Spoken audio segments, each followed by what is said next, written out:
Sekarang minggu ke-7 ya. Jadi kita melanjutkan terkait dengan ini ya, logistik pada distribusi gitu ya. Jadi distribusi di mana menggerakkan atau menyalurkan barang ya kepada end user gitu ya. Barang kepada end user.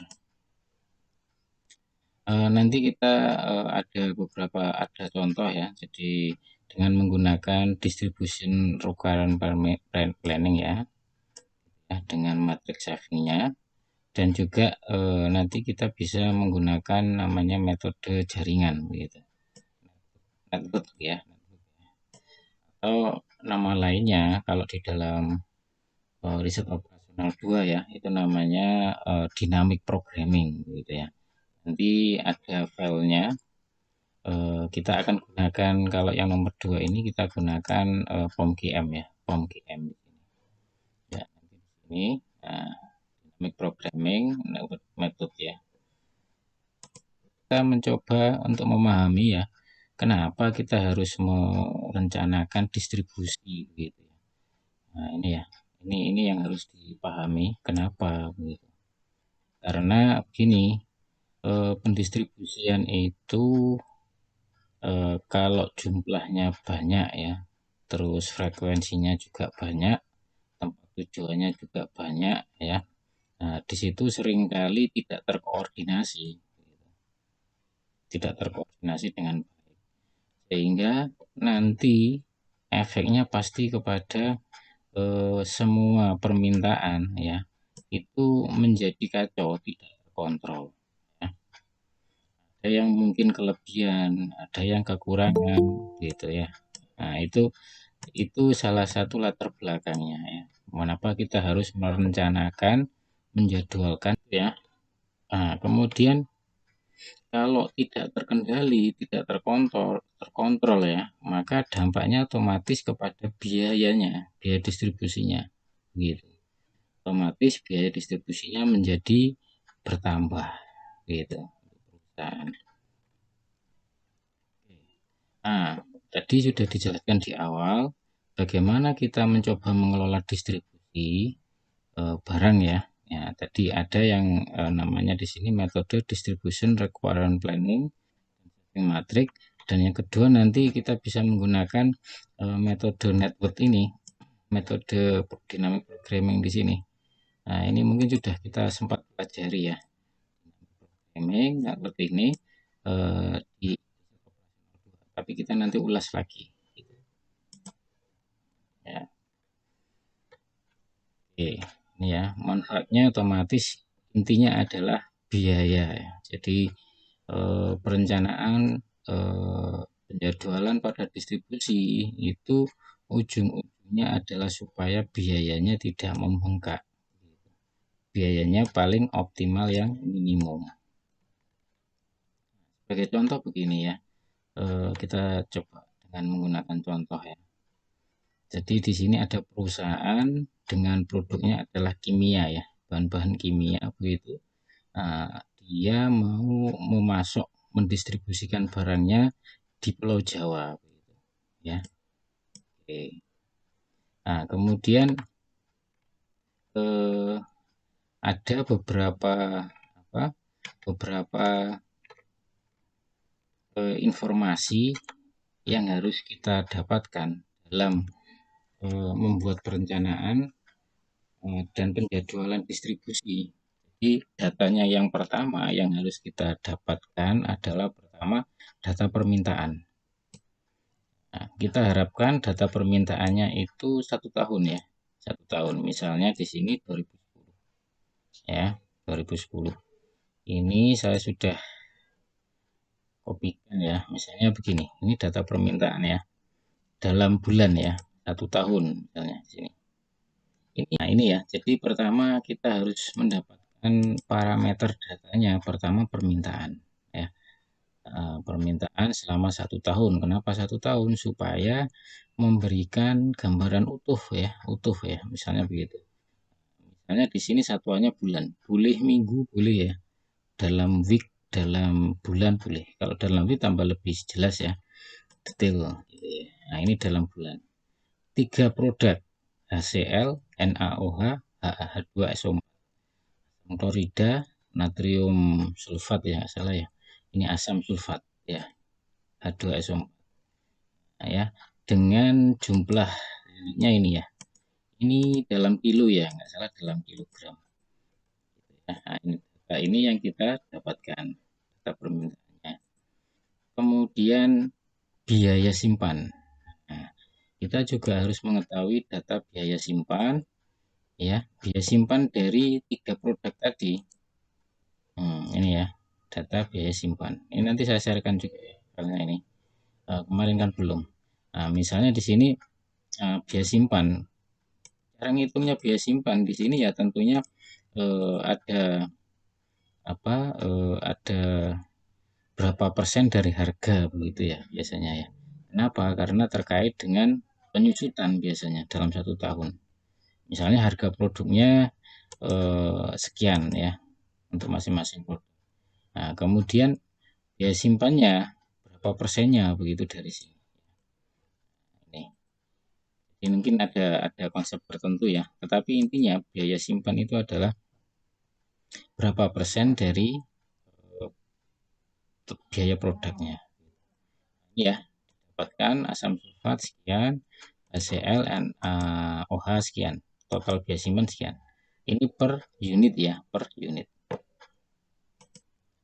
Kemudian data lead time. Nah, data lead time di sini adalah waktu tunggu. Artinya begini, waktu tunggu sejak permintaan sampai barang datang itu berapa lamanya ya. Nah, itu data lead time ya. Anggap saja nanti kita ngikuti saja. Yang penting kita mengetahui datanya ini. Kemudian yang keempat, biaya kirim. Biaya kirim ya. Data biaya kirim. Biaya kirim di sini terkait dengan contohnya ini ya. Ini pertama biaya kirim di sini misalnya moda transportasinya truk ya. Di sini kan menggunakan truk karena tempat tujuannya banyak, kemudian di Pulau Jawa begitu ya. Nah, terkait dengan biaya truk ini meliputi bukan hanya bensin saja ya. Nah, ada bongkar muat ya. Kemudian ada terkait dengan administrasinya ya. Administrasinya terkait dengan biaya telepon kalau ada. Nah, di sini untuk masing-masing tujuan, di sini adalah tujuannya. Ya, ada tujuannya, totalnya sekian ya. Oke. Kemudian biaya pengiriman karena di sini dalam 1 tahun, maka ada frekuensinya. Berapa kali dalam 1 tahun? Ya. Oke, ya. Biaya pengiriman di sini dari sini yang terkait dengan telepon, administrasinya, bensinnya, biaya bongkar muat begitu ya, kita total. Ini bisa jadi unsurnya bisa lebih ya, bukan hanya ini saja. Nanti pasti yang tahu adalah kondisi orang-orang di situ ya, yang terkait dengan pengiriman truk. Ini bisa ditambahkan kalau misalnya ada ya elemen lain ada bisa ditambah. Dari total di sini dikalikan frekuensi.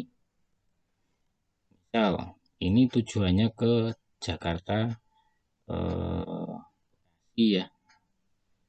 Kemudian Jakarta Bekasi ya misalnya, Jakarta Bogor Bekasi misalnya. Frekuensinya dalam 1 tahun 68, sehingga dikalikan per perjalanan begitu ya. Sehingga total biayanya sekian untuk satu tujuan ini sama 1 tahun. Tempat lainnya juga sama ya. Sehingga total biaya pengiriman selama 1 tahun ya sekian. Oke ya. 35.800-an itu ya. Jadi kita mencoba mengenal ya biaya di dalam distribusi. Ya, jadi pertama biaya pengirimannya seperti ini. Oke. Kemudian kita juga harus mengenal yang namanya adalah rute ya, rute, maka kita mengenal titik koordinatnya ya, titik koordinatnya. Titik koordinatnya di sini pada wilayah-wilayah di sini terhadap siapa, terhadap apa, terhadap tempat pabrik kita begitu. Jadi koordinatnya berapa gitu. Nah, di sini juga ada ya nanti ya. Kita lihat di sini. Oke, ada 5 data ini yang harus kita ketahui ya untuk kita menentukan rute dan penjadwalan ya. Ini ya datanya tadi ya, simpan.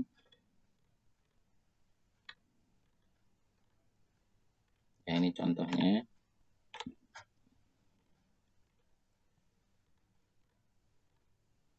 Nah, di sini biaya total pengiriman ya. Ini ada penambahan terkait apabila ada biaya pick up. Artinya biaya pick up itu mungkin dari pihak misalnya setelah barang sampai kepada tujuan ini ya. Itu ada yang mengantarkan, misalnya begitu. Kalau ada seperti itu, mengantarkan mengambil terus dikirimkan lagi begitu. Kalau itu ditanggung oleh perusahaan, maka ada yang namanya biaya pick up. Sehingga totalnya adalah total biaya truk ini tadi, total biaya truk di sini ya, total biaya truk ya, komen ya, ini total biaya truk, total biaya truk. Nah itu ditambahkan biaya pick up. Pick up ini terkait dengan penjemputan begitu ya. Biaya pengirimannya sekian itu ya. Sehingga total biaya distribusi yakni total biaya simpan ya ditambah total biaya pengiriman gitu ya. Jadi biaya pengiriman sudah kita ketahui ya. Jadi biaya pengiriman di sini tadi adalah dari biaya truk ya. Biaya truk karena modanya truk ya. Biaya truk saya tuliskan di sini ya. Biaya truk. Saya tulis di sini aja. Misalnya total biaya distribusi yakni biaya pengiriman ya sama biaya simpan totalnya ya. Nah, biaya pengiriman tadi adalah ada biaya truk ya, truk ditambah biaya pickup penjemputan seperti itu ya, biaya pickup ya. Nah ini adalah pengiriman tadi. Nah sekarang biaya simpan ini didapat dari mana biaya simpannya ya. Nah biaya simpan di sini itu terkait dengan ini. Jadi kita punya permintaan ya, permintaannya sekian ya untuk masing-masing produk. Nah, di sini ada biayanya per produk ya, ini ya. Biaya per produknya sekian. Oke. Kita kalikan ya misalnya. Nah, di sini totalnya kan ya. Ini total dari masing-masing produk. Ini ya, ini totalnya ya. Ini totalnya. Nah, kemudian ini masing-masing kita kalikan dengan biaya simpan. Ini ya, HCL sekian per unitnya, per kilonya ya, sekian. Masing produk. Nah, kita jumlahkan. Kita jumlahkan totalnya sekian. 24 juta gitu ya biaya simpannya. Oke. Nah, di sini perusahaan di sini juga menggunakan safety stock. safety stock ya, stok pengaman. Jadi stok pengaman di sini digunakan apabila khawatir ya, apabila ada kekurangan ataupun fluktuasi begitu. Nah, ini menggunakan ini safety stock. Cara menghitung safety stocknya, caranya adalah kita hitung dulu standar deviasi dari permintaan ini selama 1 tahun ya. Kita hitung. Caranya gimana? Nah, begini ya. Sama dengan ya. Ini formulanya ya, rumus formulanya STDEV gitu ya, STDEV. Nah, ini selama 12 bulan ini di blok saja. Ini kan permintaannya kan pasti tidak sama ya, artinya ada simpangan, ada deviasi. Nah, ini ya. Oke. Hal yang sama pada produk yang kedua dan ketiga. Kita copy. Nah, ini standar deviasinya. Artinya di sini ada 16.000 sekian gitu ya. Itu untuk ya. Kita sudah tahu standar deviasinya ya. Standar deviasinya kita sudah tahu ya di sini. Nah, kita sekarang menghitung safety stocknya. Safety stock ini adalah stok pengaman ya. Ini cara ngitungnya, maka kita harus menentukan level service, tingkat pelayanannya kita mau berapa. Misalnya 95% ya, 95%. Kita mau melayani supaya stoknya tetap ada gitu kan, sebesar setingkat 95% ya. Artinya di sini berarti kita menggunakan toleransi alfa ya, berarti ya 5% toleransinya, 5% karena total 100% ya. Nah, maka toleransi kesalahannya 5% dengan tingkat keyakinan servisnya 95%. Nah, itu berapa nilainya? Nilainya masih ingat sebesar ini 1,65. Kita lihat tabel Z. Ya, kita cek ya tabel Z ya. Tabel Z, ingat tabel Z di sini ya, tabel di statistik ya. Jadi kita mau tingkat keyakinan level servisnya 95% ya. Maka toleransinya 5%. Nah, 5% di sini ada di tengah di sini ya. Misalnya di sini. Ini ya 5% kan ini. 0,049 ya. Dibulatkan 5%. Oke, nah 5% di sini nilainya ke kiri berapa? 1,6 ke atas 5. 1,65, maka 1,65. Oke, nah nilai 1,65 di sini kita kalikan dengan standar deviasinya ya. Oke, nah, sehingga kita dapatkan safety stock atau stok pengaman dengan tingkat pelayanan 95% gitu ya. Oke, sama untuk produk yang kedua ya, 1,65 kali standar deviasinya ya. Nah, jadi begitu ya cara menghitung safety stock apabila kita ingin melayani dengan keyakinan 95%. Kan hitungnya begitu. Sehingga ya nilai ini kita tambahkan kepada total penyimpanan, biaya penyimpanan begitu ya. Berarti ini kita kalikan juga ini kita kalikan biaya penyimpanannya ya. Nah, hasilnya seperti ini sini. Ini juga oke. Total biaya simpan untuk safety stocknya ini ya, ini totalnya. Ini adalah tambahan gini ya, ini tambahan ini ya. Sehingga total biaya simpannya adalah total biaya simpan untuk keseluruhan di sini ya. Jadi dari permintaan itu berapa? 24,9 sekian juta ditambah dengan 581. Ini adalah biaya simpan untuk safety stock. Sehingga total biaya simpan keseluruhan sekitar 25,55 juta begitu.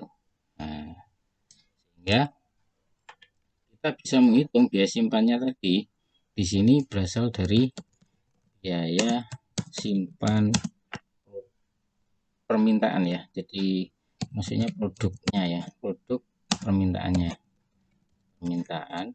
tambah biaya simpan di stoknya gitu. Nah ya, sehingga gabungan ini dengan ini akan menghasilkan total biaya distribusinya. Nah ini yang harus kita pahami ya, harus kita ketahui.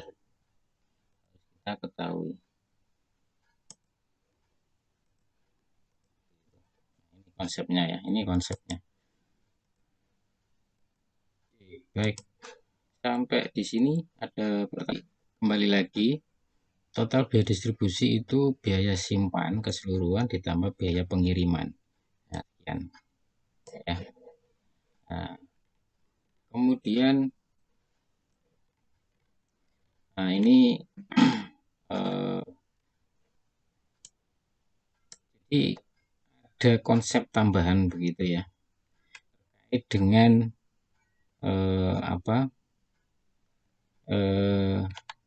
pengiriman. Jadi jumlah pengiriman yang paling ekonomis begitu. Ini kan pabrik ya. Jadi pabrik itu mau mengirim kepada tujuannya itu yang paling ekonomis itu berapa? Ya. Nah, di sini kembali lagi kita gunakan model EOQ. Kita gunakan model EOQ, Economic Order Quantity, gitu.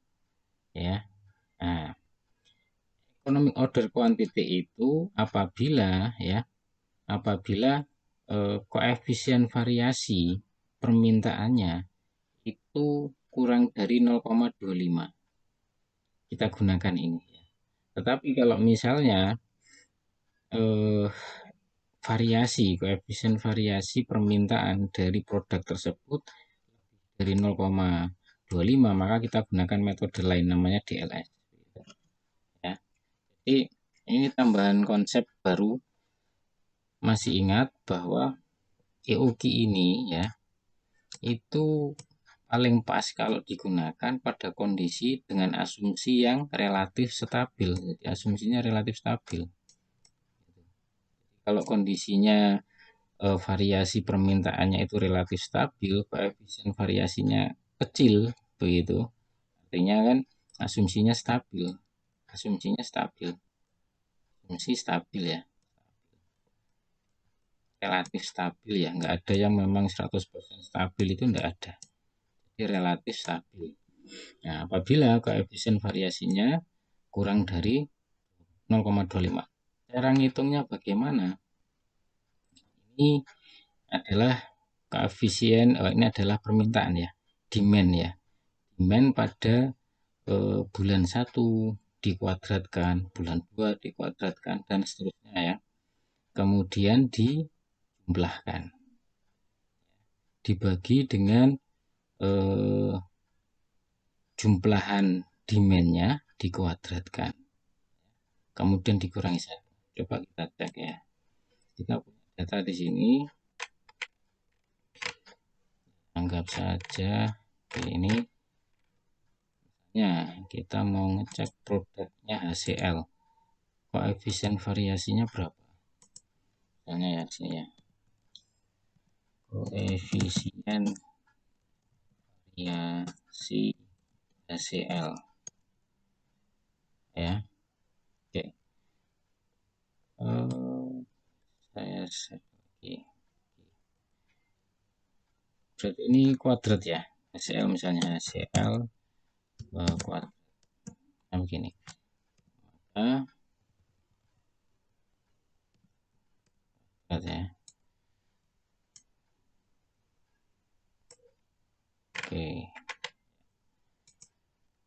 Coba kita hitung koefisien variasi. Koefisien variasi tadi kan sama dengan permintaan dalam satu periode ya dikalikan 12 karena ada 12 bulan. Kemudian ini dikuadratkan dapat bawahnya di sini ya. Kemudian dikurangi 1 ya. Jadi kita bergantung kepada permintaannya di sini. Permintaannya berapa dalam satu periode bulan dalam hal ini. Gitu ya. Nah, ini nilainya 0,0 kurang dari 0,25 koefisien variasinya. Sehingga kita bisa menghitung dengan metode EOQ. Ya. Ingat metode EOQ di sini kita menggunakan nilai pertama adalah CR. C itu biaya pesan. Sekali pesan berapa? Begitu. Kemudian R ini permintaan dalam unit dalam 1 tahun ya. Kemudian H di sini biaya simpan ya. Oke, nah di sini nah, ini untuk satu tujuan ya. Ini untuk satu tujuan Jababeka misalnya. Nah, di sini ya ini adalah biaya sekali kirim ya. Nah, R permintaannya itu sekian 11.958 dalam kilo dikali biaya kirimnya 10.000. Kita lihat datanya di sini di Jababeka misalnya. Jababeka. Nah, ini ya. Ini biayanya tadi 10.000 ya. Ini 10.000. Oke. Nah, ini dalam bulan ini.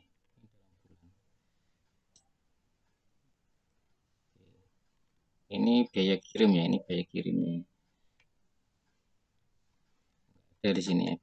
Jadi di sini langsung saja permintaannya sekian. Ini biaya apa? Biaya kirimnya dalam unit ya. 10.000 ke Jababeka. Nah, di sini biaya simpannya. Ya, biaya simpannya di sini. Simpannya di sini. Nah, ini simpannya untuk ACL ya. ACL. Ketemu ini. Jadi sekali kirim ya. Sebesar ini yang paling ekonomis ke Jababeka. 4.976 kilo ya. 4.976 kilo. Oke. Ya. 11.500 ya ini ya 11.500. Ini permintaan ya. Permintaan misalnya ini mungkin dibuat ini ya. Jadi ini adalah permintaan dalam 1 tahun ya ini. Jadi diingat ini permintaan dalam 1 tahun. Ya. Ini kita dapatkan. Nah, kemudian kalau safety stocknya sama ya dengan yang saya sampaikan tadi.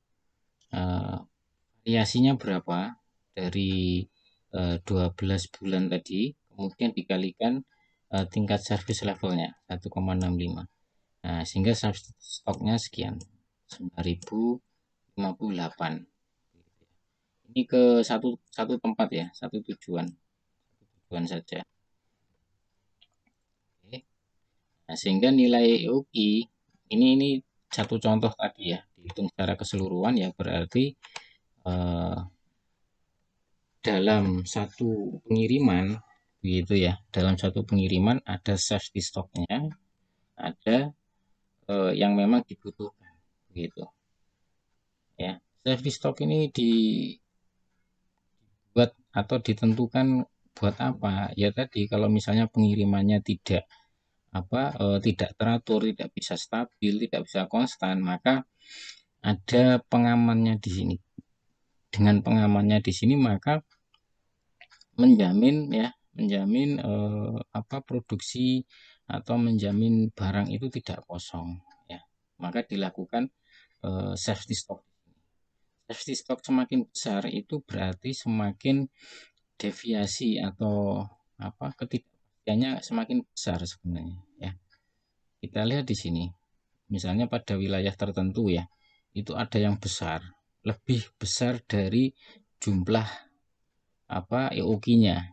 Misalnya Jababeka, artinya di sini tingkat Jababeka ini tingkat ketidakpastiannya tinggi dalam mengirim, ya ini lebih besar di sini. Kita lihat ya. Nah, ini Karawang ini lebih stabil ini. Tingkat standar deviasinya lebih stabil. Artinya substitusi semakin kecil ya. Begitu. Nah, cara bacanya begitu.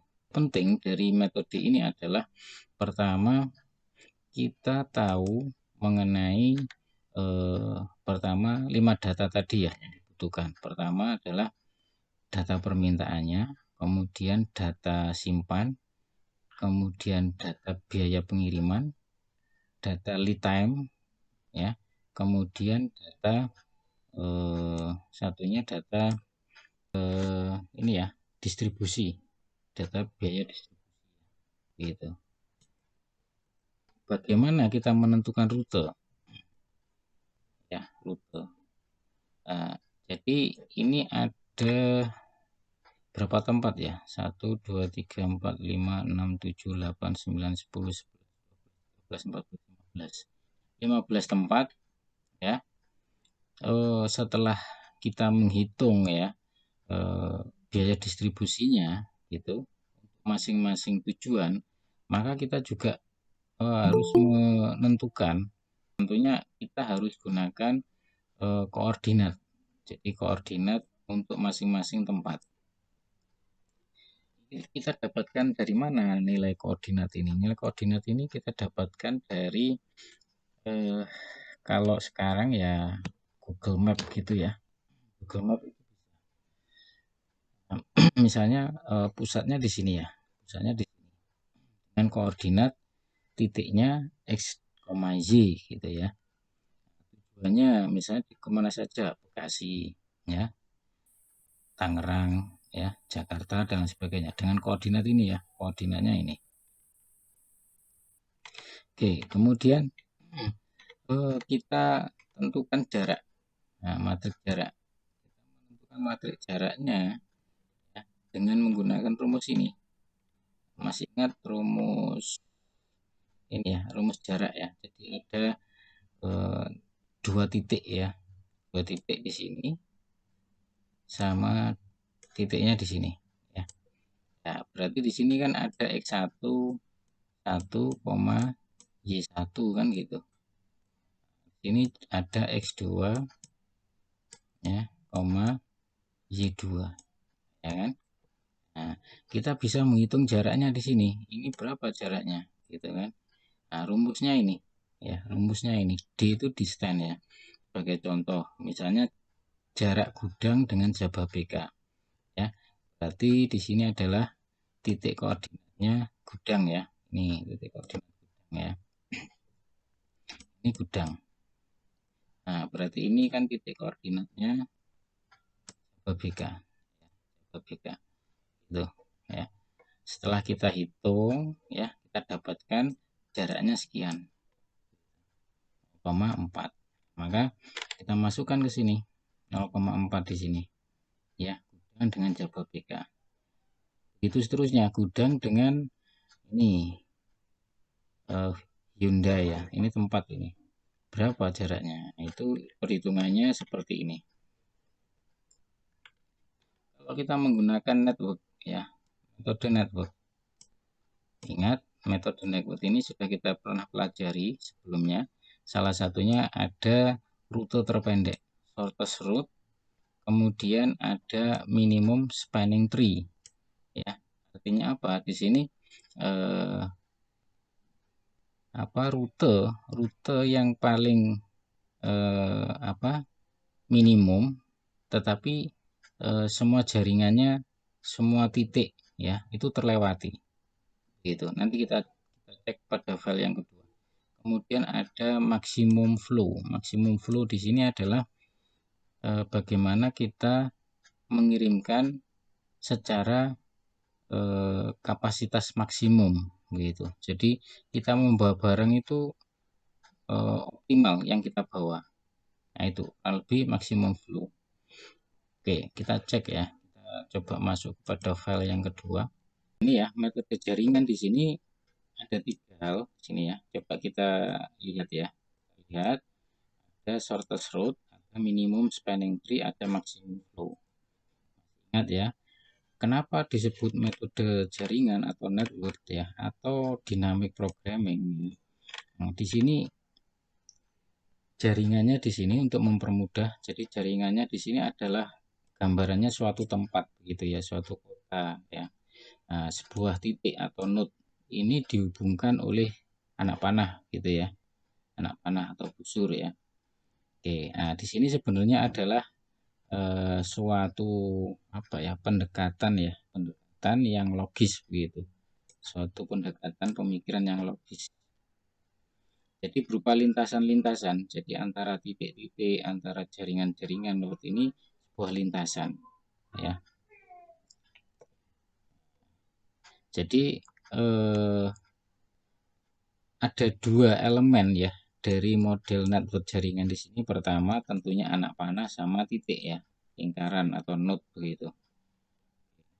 Nah, pada metode jaringan di sini ini tujuannya memang optimasi, teknik optimasi, kan? Teknik optimasi masih ingat, ada yang tujuannya minimal, minimasi, ada yang maksimal, maksimasi. Nah, sebagai apa? Sebagai contoh pertama itu terkait dengan situasi rute terpendek, shortest route atau istilahnya jalur terpendek. Karena kita mau mendistribusikan barang itu dengan rute yang paling cepat, paling pendek ya.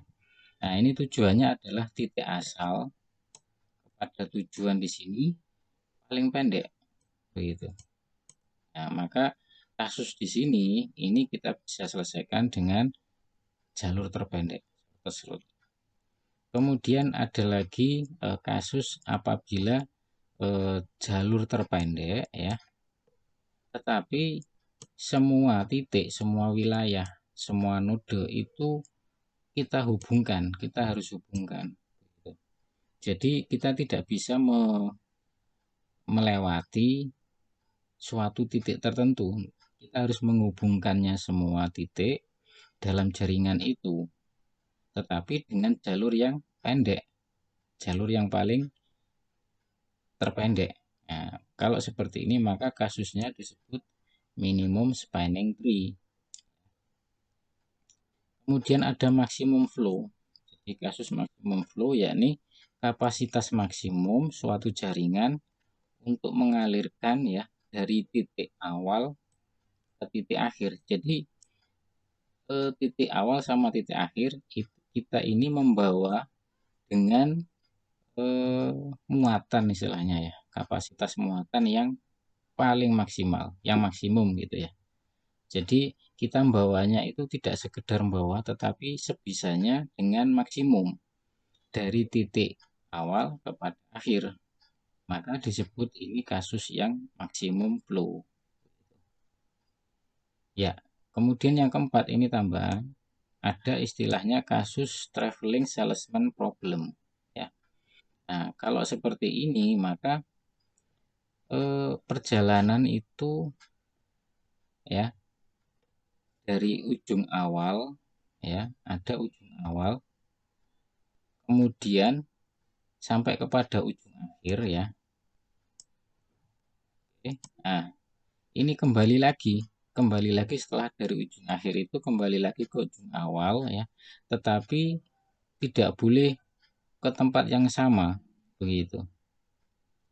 Dengan tujuan mencari jalan terpendek. Jadi ibaratnya di sini sama seperti seorang sales gitu ya. Dari kantornya ya, itu kemudian pada ujung terakhir ya. Nah, dia tidak boleh balik pada tempat yang sama tetapi tempat yang berbeda, kembali lagi ke sini. Tetapi dengan rute yang paling pendek begitu. Nah, ini memang tugas seorang salesman. Kenapa? Karena untuk mengcover semua wilayah, kalau dia kembali lagi dengan rute yang sama, ya aman begitu, maksimal. Dia tidak mengcover wilayah lain. Nah, maka di sini ada istilahnya traveling salesman problem, begitu. Ya, jadi ini adalah teknik ya, teknik network atau jaringan ya. Shortest route, minimum spanning tree, maximum flow, sama traveling salesman problem. Ya, bagaimana? Coba ilustrasinya seperti ini ya. Jadi ini ada titik-titik-titik ya. Nah, titik-titik di sini ada jarak, ada nilai ya, ada jarak, ada nilai, ada biaya yang menghubungkan titik-titik di sini. Kita lihat contoh langsung ya. Misalnya di sini kita buka modulnya, modul network. Ingat modul network ini ya. Ini modul network ya. Oke, kita buka contoh ya. Oke. Nah, misalnya kita pertama jalur terpendek ya, shortest path. Nah, shortest path di sini misalnya ada 14 wilayah tadi ya, 14 wilayah. Kita harus tahu pertama yang harus kita buat adalah titik awal sama titik akhirnya, start sama end. Ini harus kita buat. Jadi harus ada apa pengetahuan kita harus sudah merancang. Ini titik pertama, titik keduanya kemana. Artinya begini, dari brand 1 ini kemana saja, ya kan? Brand 1 kemudian dia ke brand 2. Jadi ilustrasinya tetap pada ini, pada gambar ini. Nah, gambar di sini kan 1 ke 2, 1 ke 3, 1 ke 4. Nah, nilainya berapa di sini? 20, 18, 25. Nah, itu ya, 20, 18, 25. Nah, ini distance. Karena kita terkait dengan shortest ya, shortest path, maka ini adalah sebuah jarak. Begitu ya, sebuah jarak. Oke. Nah, ini kalau data jadi ya, bagaimana kalau datanya baru? Maka ya kita harus pilih di sini new ya. New. Nah, metode apa, teknik apa yang mau kita pilih? Maka ya nanti kita akan menghasilkan ini. Misalnya ya. Ini tadi 14. 14 ya. Atau begitu 14. Maka ini kita isi nih ya. 10. Gitu ya. Oke, kembali lagi.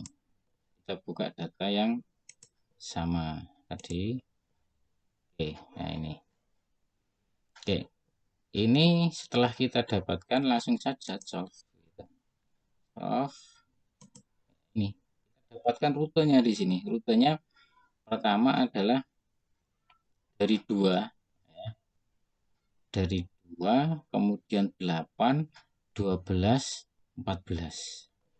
Jadi kalau kita gambarkan di sini dari 1 itu amat 1 ya, 1 2 ya. Kemudian ini berapa ya? 2. Oh ini ya, 1 3 6 8 9. 1 3 6 8 9 ya. 1 3 6 8 9. 1 ini sorry, 1 3 6 8 9. Nah, ini rute terpendek ya. 1 3 6 8 9. Berdasarkan output di sini. 1 3 6 8 9. Nah, dengan nilai berapa distannya? 113. Ini yang paling optimal. Kemudian metode yang kedua. Jadi di sini kita mendapatkan rute kan di sini. Kita dapatkan rute. Rutenya dari 1 ke 3, kemudian ke 6, kemudian ke 8, kemudian ke 9. Dengan biayanya, dengan jaraknya 113. Di sini yang paling optimal. Ya. Rutenya 1 3 6 8 9. Ini kalau kita menggunakan shortest ya, ini shortest. Ya, kita gunakan shortest path.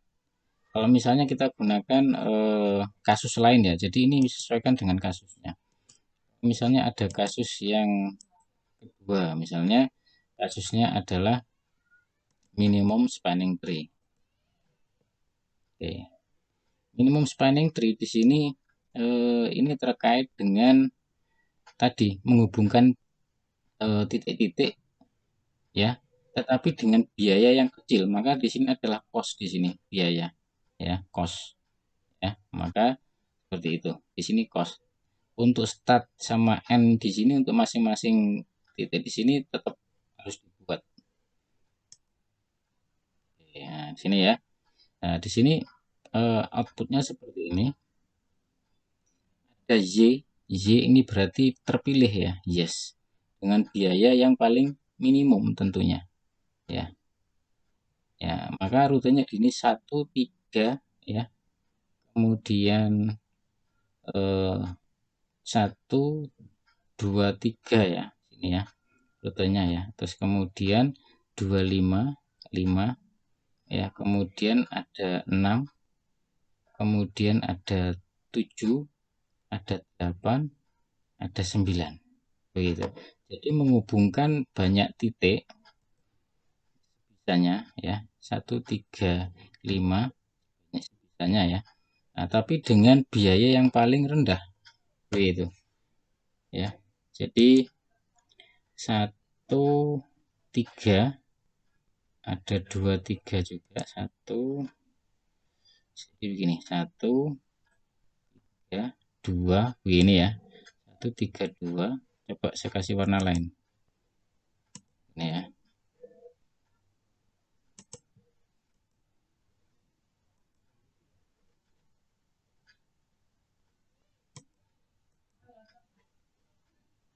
Warna lain coba.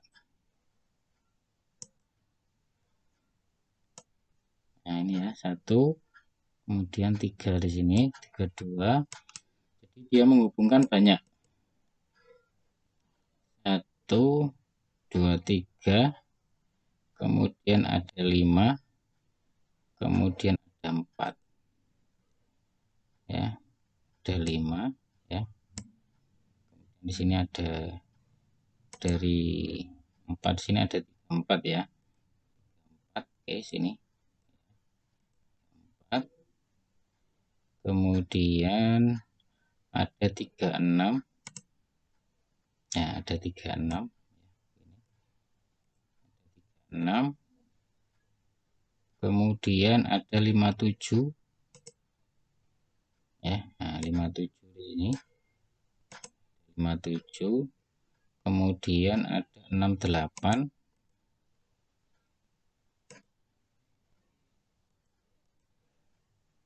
68 di sini. 68. Kemudian ada 89.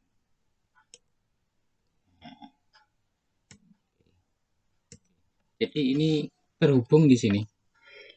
Semua titik terhubung. Coba dilihat ya, semua titik dilewati ya, tetapi dengan jarak yang paling pendek. Gitu. Dengan biaya yang paling rendah. Jadi biaya yang paling rendah di sini ini terkait dengan biaya ya. Biaya paling rendah tadi sebesar ini 178. 178.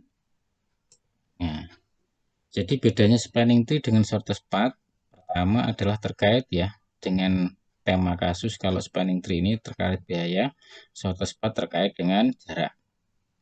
Kemudian spanning tree ini mau menghubungkan semua titik di sini. Jangan sampai ada yang tidak terlewati, tetapi dengan biaya yang paling rendah.